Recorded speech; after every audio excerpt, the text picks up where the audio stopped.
بسم اللہ الرحمن الرحیم۔ السلام علیکم ورحمۃ اللہ وبرکاتہ۔ ناظرین و سامعین، H Z Islamic T V کی طرف سے آج میں آپ کو ایسے خوبصورت کلمات پڑھنا سکھاؤں گا کہ اگر آپ انہیں پڑھ لیتے ہیں تو یوں سمجھیں کہ آپ نے اپنے والدین کا حق ادا کر دیا ہے۔ اگر آپ اپنے والدین کا حق ادا کرنا چاہتے ہیں تو یہ کلمات ضرور یاد کر کے میرے ساتھ پڑھ لیجئے گا۔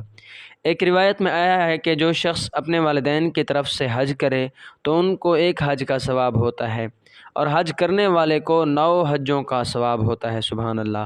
علامہ عینی رحمۃ اللہ علیہ نے شرح بخاری میں ایک حدیث نقل کی ہے کہ جو شخص ایک مرتبہ یہ دعا پڑھے اور اس کے بعد یہ کہے کہ یا اللہ اس کا ثواب میرے ماں باپ کو پہنچا دے تو اس نے والدین کا حق ادا کر دیا۔